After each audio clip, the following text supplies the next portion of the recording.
பாதையில் கர்த்தரை நீ தேடினார், தென்படுவார், உனக்கு முன் வருவார்.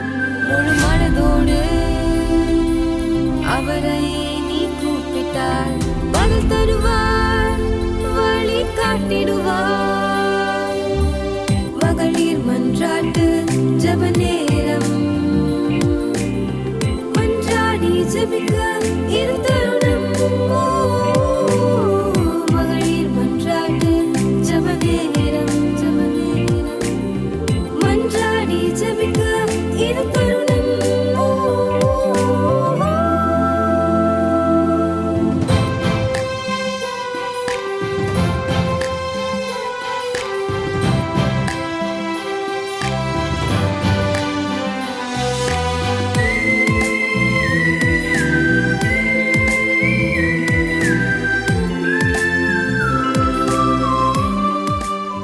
Happy birthday to you.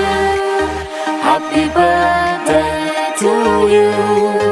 Happy birthday, happy birthday, happy birthday to you. Happy birthday to you. Happy birthday to you. Happy birthday, happy birthday, happy birthday to you. Happy birthday to you. Happy birthday to you. Happy birthday, happy birthday, happy birthday to you. தேவனுக்கே மகிமை உண்டாவதாக. Heaven TV மூலமாக மகளிர் மன்றாட்டு ஜெபத்தில் இணைந்திருக்கும் அனைவருடைய சத்தத்தையும் கேட்க நமது நேசர் அன்பர் ஆண்டவராகிய இயேசு கிறிஸ்து 2-3 பேர் ஹெவன் டிவி முன்பு அமர்ந்திருக்கிறார்கள் என்றால் அவர்கள் நடுவிலே ஆவலோடு காத்து கொண்டிருக்கிறார். எனக்கு அன்பானவர்களே, கேளுங்கள், அப்பொழுது உங்களுக்கு கொடுக்கப்படும் என்று வசனம் சொல்லுகிறது. கேட்கிற எவனும் பெற்றுக்கொள்ளுகிறார். ஆனால் அதை எப்படி கேட்க வேண்டும்? விசுவாசத்துடனும் நம்பிக்கையுடனும் அதை இயேசுவிடம் நாம் கேட்க வேண்டும். நம் மனப்போன போக்கில் நாம் வாழ்ந்து கொண்டு கர்த்தரிடத்தில் ஒன்றை பெற்றுக்கொள்ளலாம் என்று நினைத்தால் அது சற்று கடினம்தான். நாம் ஆண்டவரிடத்தில் இருந்து பெற்றுக்கொள்வதற்கு நமக்கு தேவையானது விசுவாசம். நம்முடைய விசுவாசமே உலகத்தை ஜெயிக்கிற ஜெயமாக இருக்கிறது. விசுவாசம் இல்லாமல் தேவனுக்கு பிரியமாய் இருப்பது கூடாத காரியம். விசுவாசி வசனங்களால் பிழைப்பான், நீதிமான் வசனங்களால் பிழைப்பான். விசுவாசம் என்றால் என்ன என்பதை முதலாவது நாம் தெரிந்து கொள்ள வேண்டும். விசுவாசம் என்றால் என்ன என்று எபிரேயர் 11ஆம் அதிகாரம் 1ஆம் வசனம் மிக மிக தெளிவாக அழகாக எடுத்துரைக்கிறது. எனக்கு அன்பானவர்களே, விசுவாசமானது நம்பப்படுகிறவைகளின் உறுதியும் காணப்படாதவைகளின் நிச்சயமுமாய் இருக்கிறது. இதற்கு விளக்கம் உங்களுக்கு நான் சொல்ல விளைகின்றேன்.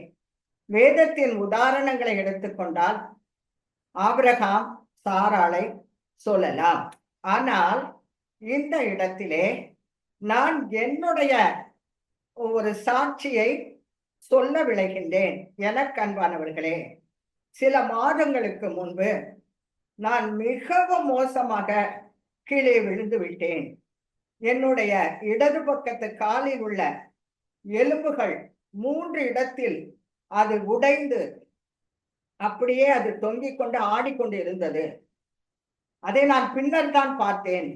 அதை பார்த்தவுடனே பயங்கர கலக்கம். இது எப்படி நன்றாகும்? இனிமேல் நான் நடப்பேனா இனிமேல் நான் என்னுடைய காரியங்களை நானே செய்து கொள்ள முடியுமா என்ற ஒரு எண்ணம் வந்தது. அந்த எண்ணம் நாளுக்கு நாள் அதிகரித்துக் கொண்டே சென்றது. என்னால் இனிமேல் நடக்க முடியாது என்ற ஒரு எண்ணம் ஆழ படிந்து விட்டது. ஆனால் விசுவாசம் என்றால் என்ன? காணப்படாதவைகளின் நிச்சயம். என்னை வந்து பார்த்தவர்கள், என்னுடைய டாட்டர்ஸ், இன்னும் என்னுடைய உறவினர்கள், அது மட்டுமல்ல கவன் டிவி ஸ்தாபகர், மிஷனரி, நேபாள் மிஷனரி எனக்காக ஜெபித்தார்கள். அவர் மட்டுமல்ல, கவன் டிவியில் உள்ள நபர்களும், மகளிர் மன்றாட்டு ஜபக்குழுவில் உள்ள பெண்களும் எனக்காக இன்னும் பலரும் மன்றாடி ஜெபித்தார்கள். எனக்கு நாளுக்கு நாள் அமிழ்ந்து போன விசுவாசம் தலை தூக்க ஆரம்பித்தது. விசுவாசம் என்பது காணப்படாதவைகளின் நிச்சயம். என்னுடைய விசுவாச கண்கள் கொண்டு, என்னுடைய ஆவிக்குரிய கண்கள் கொண்டு நான் நடப்பது போலவும், நான் படி ஏறுவது போலவும், என்னுடைய காரியங்களை எல்லாம் நானே செய்வது போலவும் காணப்படாத ஒன்றை என்னுடைய ஆவிக்குரிய கண்களால் கண்டு, அதை காணப்படாதவைகளின் நிச்சயம், அதை முழு நிச்சயமாய் நம்பப்படுகிறவைகளின் உறுதி நம்பி அதிலே உறுதியாய் நிலைத்திருந்தேன். தேவனை உறுதியாக பற்றி கொண்டேன். அனுதினமும் அவரிடம் கேட்டுக்கொண்டே இருந்தேன்.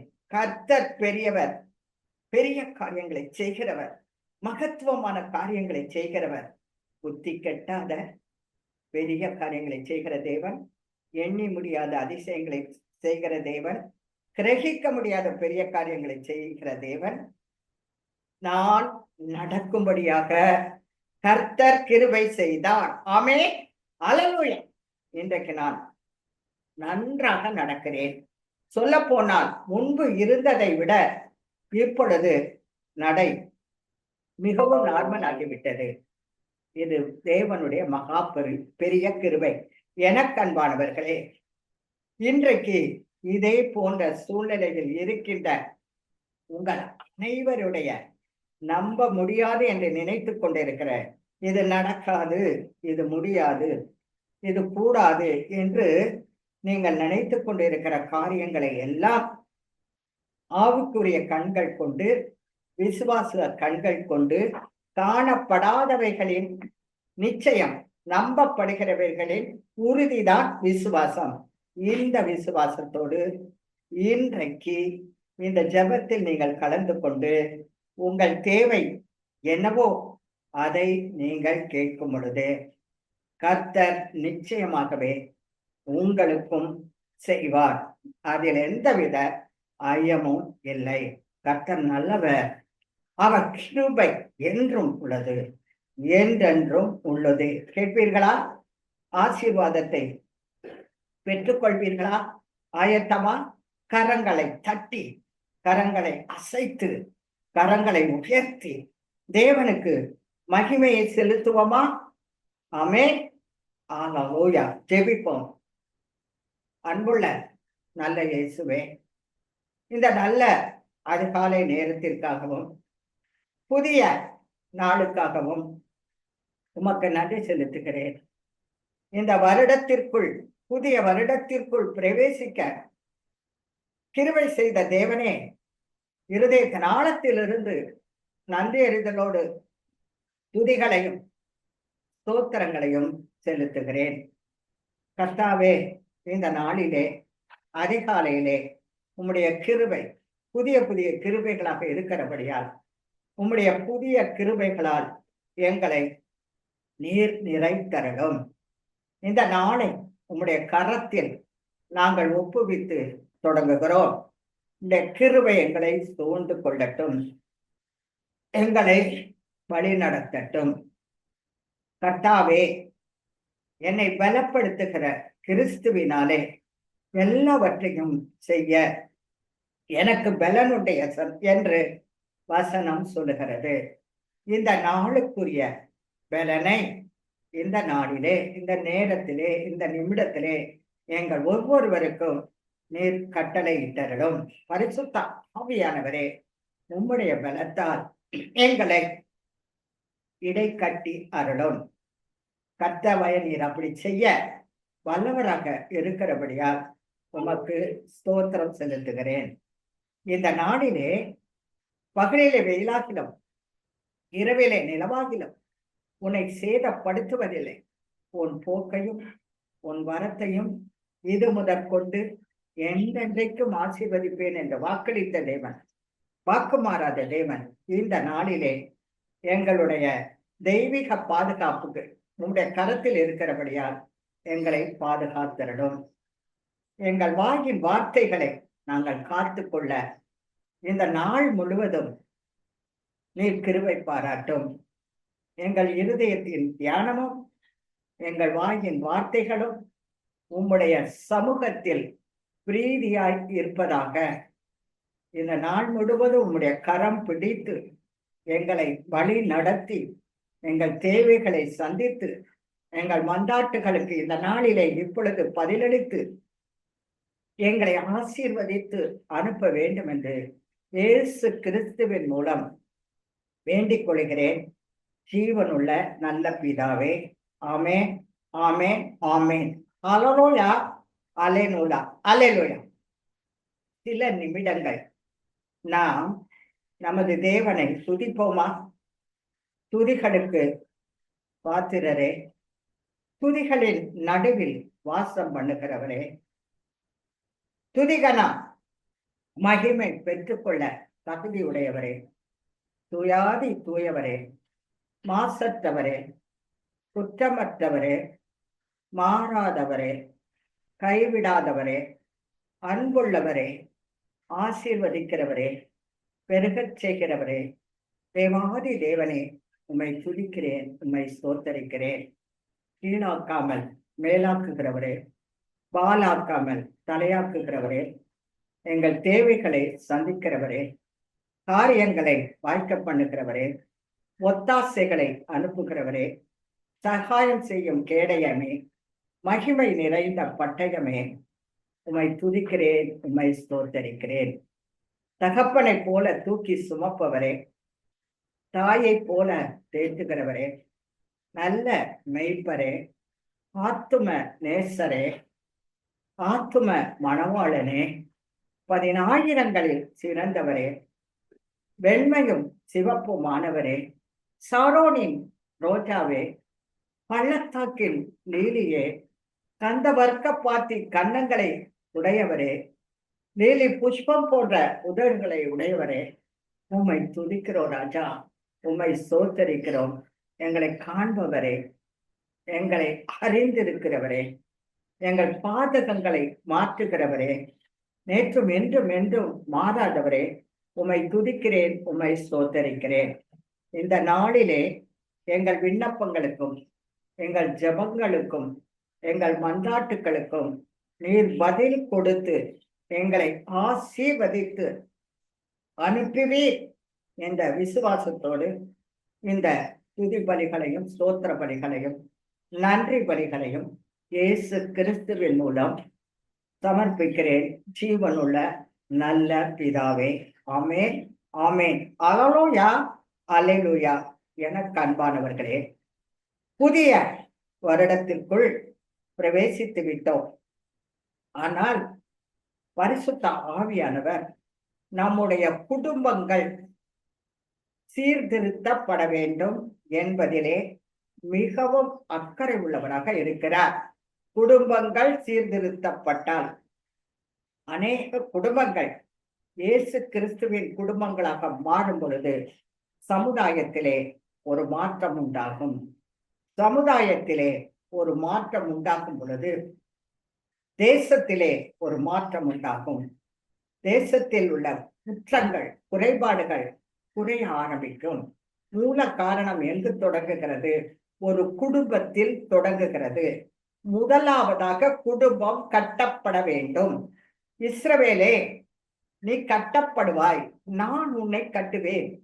தாவீதின் விழுந்து போன கூடாரத்தை நான் புதுப்பித்து அதில் பழுதானவைகளை சரி செய்து அதன் திறப்புகளை அடைத்து அது பூர்வ காலத்தில் இருந்தது போலவே ஸ்தாபிப்பேன்.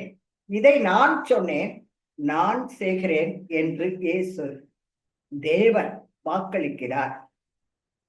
சிதைக்கப்பட்ட குடும்பங்கள், இடிக்கப்பட்ட குடும்பங்கள், பிரிந்து செல்லப்பட்ட குடும்பங்கள் எல்லாம் இந்த நாளிலே சரி செய்யப்பட வேண்டும் என்று ஆவியானவர் விரும்புகிறார்.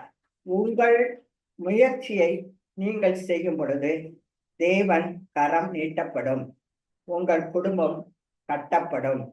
இப்பொழுது நீங்கள் நான் வாசிக்கும் சில வசனங்களை வேத புத்தகம் வைத்திருப்பீர்கள், ஆனால் அதை எடுத்துக்கொண்டு என்னோடு கூட சேர்ந்து நீங்கள் வாசியுங்கள். அப்பொழுது உங்களுக்கு நம் குடும்பம் எப்படி இருக்கிறது, எப்படி இருக்க வேண்டும் என்ற உணர்வு உண்டாகும். அந்த நான் வாசிக்கிற குடும்பத்திலே உள்ள பேர் இடத்துல உங்க பேரை போட்டு என் குடும்பம் அப்படின்னு போட்டு நீங்களே சொல்லி பார்த்துக்கோங்க. வாசிக்கலாமா? ஆமே. அல்லேலூயா. அப்போஸ்தலர் 10ஆம் அதிகாரம் 1ஆம் வசனம் 2ஆம் வசனம். 1. இத்தாலியா பட்டாளம் எண்ணப்பட்ட பட்டாளத்திலே 100க்கு அதிபதியாகிய கொர்நேலியு என்னும் பெயர் கொண்ட ஒரு மனுஷன் செசரியா பட்டணத்திலே இருந்தான். அவன் எப்படி இருந்தான்? தேவ பக்தி உள்ளவனும் தன் வீட்டார் அனைவரோடும் தேவனுக்கு பயந்தவனுமாய் இருந்து ஜனங்களுக்கு மிகுந்த தர்மங்களை செய்து எப்பொழுதும் தேவனை நோக்கி ஜெபம் பண்ணி கொண்டிருந்தான். எனக்கு அன்பானவர்களே, கொர்நேலியு குடும்பம் எப்படி இருந்தது? அவன் 100க்கு அதிபதி, 100 பேர்களுக்கு தலைவனாக இருந்தான். அவன் என்ன செய்தான்? குடும்பத்தான் அனைவரோடும் கூட பயபக்தி உள்ளவனாய் தருமங்கள் செய்து எப்பொழுதும் ஜெபம் பண்ணி கொண்டிருந்தான். நம்ம பேரை போட்டு பார்த்துக்கோமா? என் குடும்பம் எப்படி இருக்கிறது? நீங்களும் நானும் தான் அதற்கு பதில் சொல்ல வேண்டும். அடுத்து பாருங்க, யோபு 1ஆம் அதிகாரம் 10ஆம் வசனம். நீ யோபுவையும் அவன் வீட்டையும் அவனுக்கு உண்டான எல்லாவற்றையும் சுற்றி வேலியடைக்கவில்லையோ? அவன் கைகளின் கிரியையை ஆசீர்வதித்தீர், அவனுடைய சம்பத்து தேசத்திலே பெருகிட்டு. யோபு எப்படிப்பட்டவனாக இருந்தான்? உத்தமனும் சன்மார்க்கனும் தேவனுக்கு பயந்து பொல்லாப்புக்கு விலகுகிறவனுமாய் இருந்ததினால் தேவன் யோபுவின் குடும்பத்தை அடைத்து வேலி அடைத்து பாதுகாத்தார். எல்லாவற்றையும் பாதுகாத்தார், எல்லாவற்றையும் பாதுகாத்தார். அதை போல நாமும் கூட உத்தமனும் சன்மார்க்கனும் தேவனுக்கு பயந்து பொல்லாப்புக்கு விலகுகிறவர்களாக இருக்கும் பொழுது நம் குடும்பத்தை அவருடைய இரத்த கோட்டையின் பாதுகாப்புக்குள் வைத்து நம்மை அக்கினி மதிலாக இருந்து பாதுகாப்பார் என்பதில் ஐயமில்லை.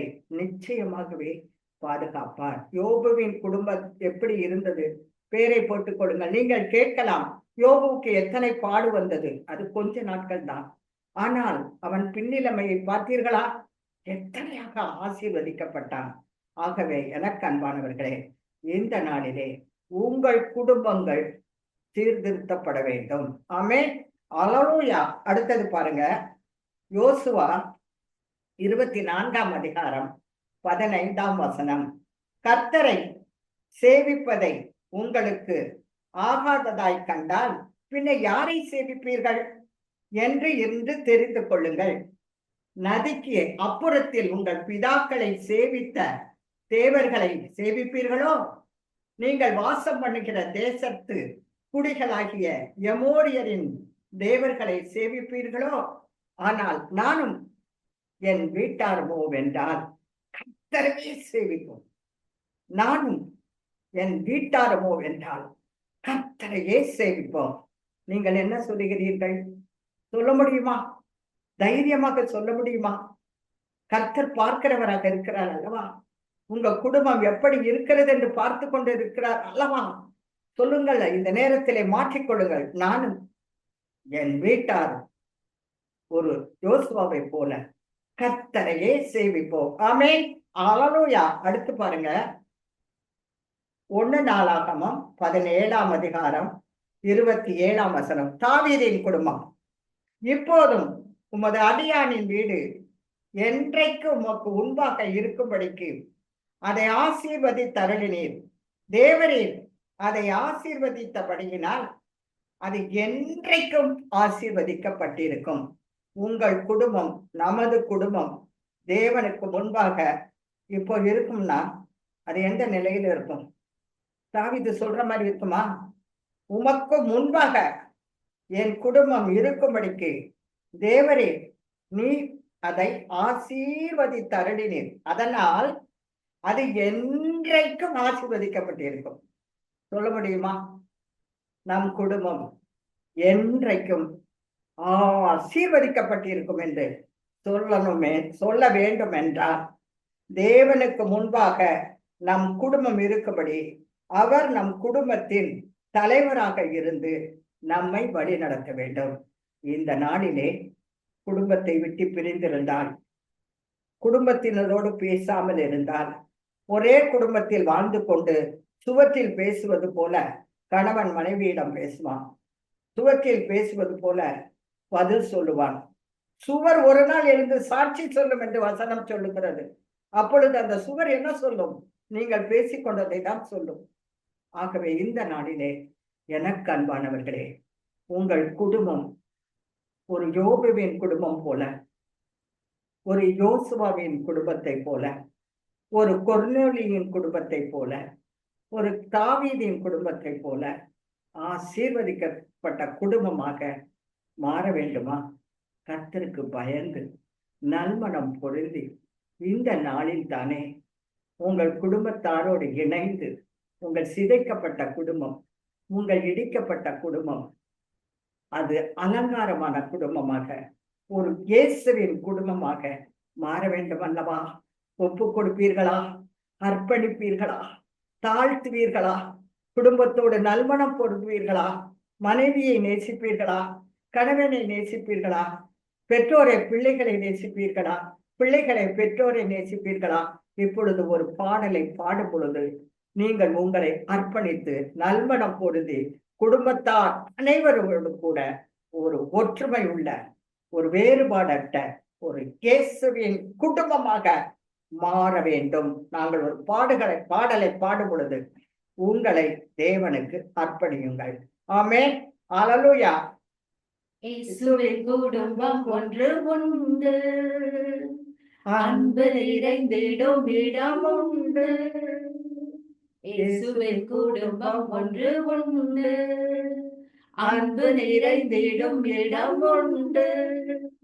உயர்வும் இல்லை அங்கு தாழ்வும் இல்லை, ஏழை இல்லை பணக்காரர் இல்லை.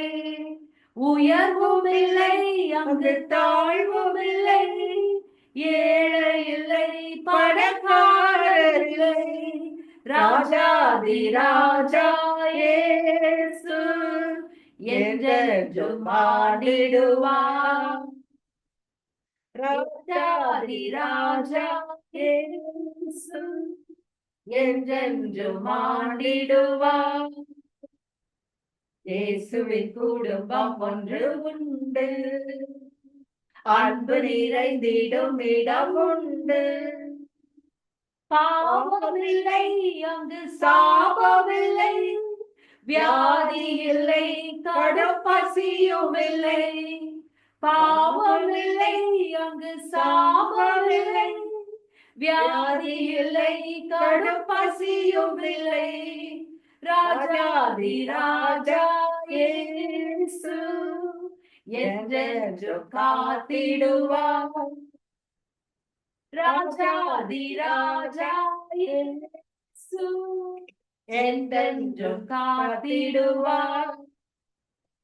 இயேசுவின் குடும்பம் ஒன்று உண்டு, அன்பு நிறைந்திடும் இடம் உண்டு.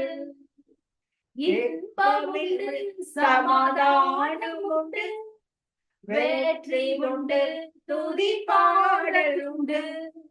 இன்பம் உண்டு, சமாதானம் உண்டு, வெற்றி உண்டு, துதி பாடல் உண்டு.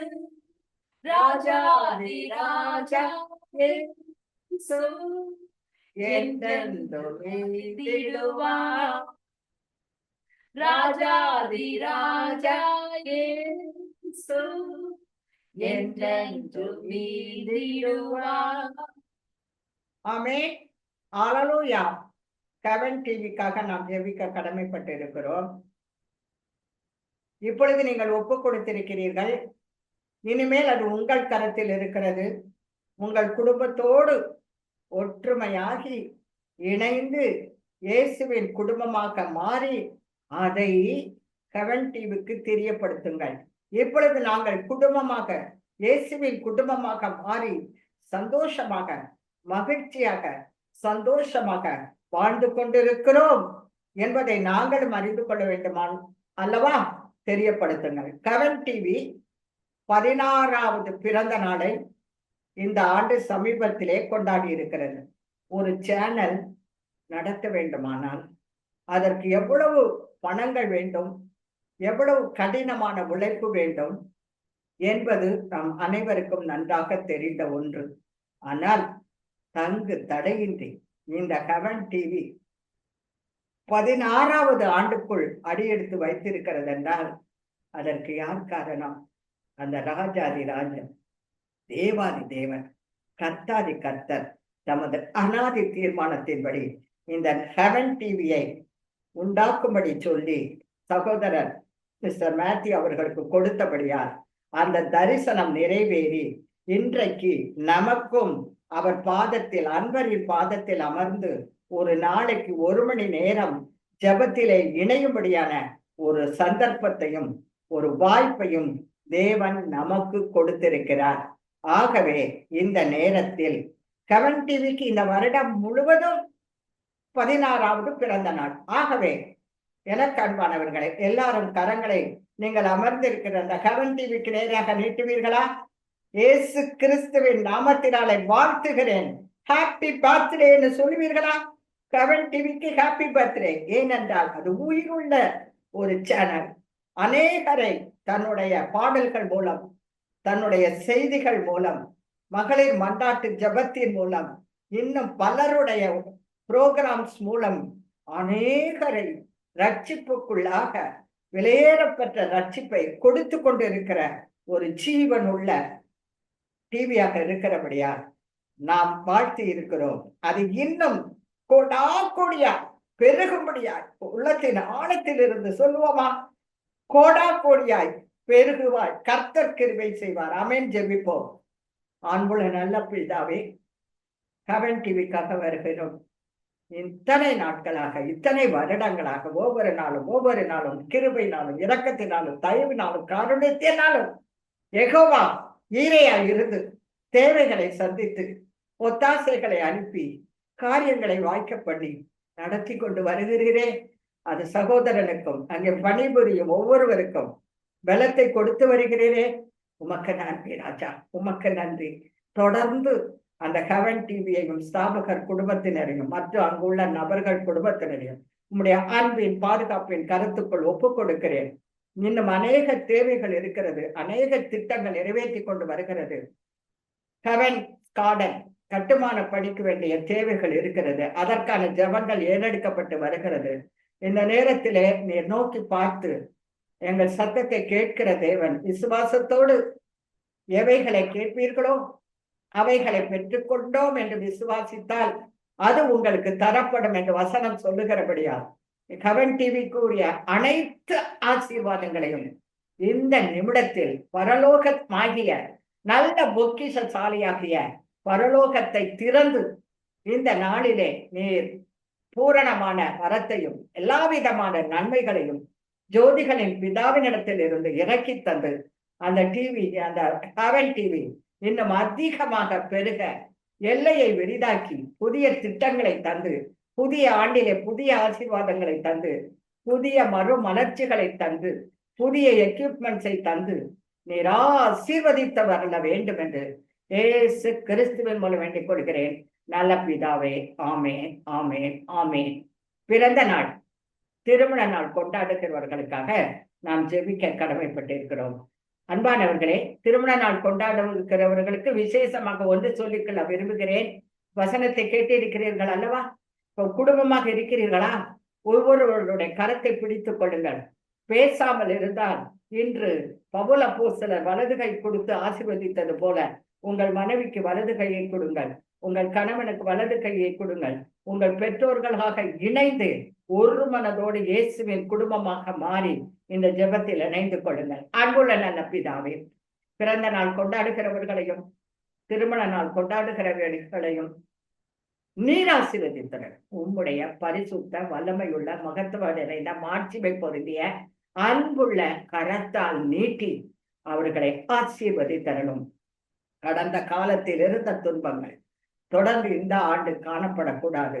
அவர்கள் இந்த ஆண்டு முழுவதும் கர்த்தரை சேவிக்கிற மக்களாக, கர்த்தரால் ஆசீர்வதிக்கப்பட்ட பிள்ளைகளாக, கர்த்தருக்கு பயந்து நடக்கிற பிள்ளைகளாக, ஒரு யோபுவை போல உத்தமமும் சன்மார்க்கமும் உள்ளவர்களாக, ஒரு தாவீதை போல என் குடும்பம் உமக்கு முன்பதாக இருக்கிறது, நான் உமக்கு முன்பதாக இருக்கிறேன், என்னை நீ காண்கிற தேவனாக இருக்கிற என்ற எண்ணத்தோடு கூட சகல விதமான ஆசீர்வாதங்களையும் பெற்று உமக்கு பயப்படுகிறபடியால் ஓபேத்-ஏதோமின் வீட்டிலே உம்முடைய உடன்படிக்கை பெட்டி இருந்த போது அவனையும் அவனுக்கு உண்டான எல்லாவற்றையும் நீர் ஆசீர்வதித்து அருளினது போல இந்த நாளிலே பிறந்த நாள் திருமண நாள் கொண்டாடுகிறவர்கள் எல்லோரையும் உடன்படிக்கை பிள்ளைகளாகிய அவர்களை ஓபேத்-ஏதோமின் வீட்டில் எல்லாவற்றையும் நீர் ஆசீர்வதித்தது போல இந்த நாளிலே அவர்களுக்கு தேவையான எல்லாவற்றையும் கொடுத்து நீர் ஆசீர்வதித்து அருள வேண்டும் என்று இயேசு கிறிஸ்துவின் மூலம் வேண்டிக் கொள்கிறேன். ஜீவனுள்ள நல்ல பிதாவே. ஆமேன், ஆமேன், ஆமேன். இந்த நல்ல அதிகாலை வேளையை கர்த்தர் நமக்கு ஆசீர்வாதமாக மாற்றி தந்தார். விசுவாசமுள்ள ஜபத்தை செய்யுங்கள். ஆவிக்குரிய கண்கள் கொண்டு விசுவாசத்தோடு இல்லாததை இருப்பதை போல அழைக்கிற தேவன் நமது தேவன். காணுங்கள், வசனங்களை அறிக்கையிடுங்கள், வாசியுங்கள், மனதிலே பதித்துக் கொள்ளுங்கள், தியானியுங்கள், ஆசீர்வாதத்தை பெற்றுக் கொள்ளுங்கள். தேவன் தாமே உங்களை ஆசீர்வதிப்பாராக. ஆமென். ஹல்லேலூயா. Happy birthday to you. Happy birthday to you. Happy birthday, happy birthday, happy birthday to you. Happy birthday to you. Happy birthday to you. Happy birthday, happy birthday, happy birthday to you. Happy birthday to you. Happy birthday to you. Happy birthday, happy birthday, happy birthday to you. துவைக்கவும் என்று நான் இருந்தேன், ஜெபிக்கவும் கொடுக்கவும் என்று தான் உணர்ந்தேன். சமைக்கவும் துவைக்கவும் என்று நான் இருந்தேன், ஜெபிக்கவும் கொடுக்கவும் என்று தான் உணர்ந்தேன். முழங்காலில் நின்று துவக்கம் புதிதானது, தாவினால் துதித்து நன்னாளாய் பிறந்தது. முழங்காலில் நின்று துவக்கம் புதிதானது, நாவினால் துதித்து நன்னாளாய் பிறந்தது. மகளிர் மன்றாட்டு ஜெப நேரம், மன்றாடி ஜெபிக்க இது தருணம்.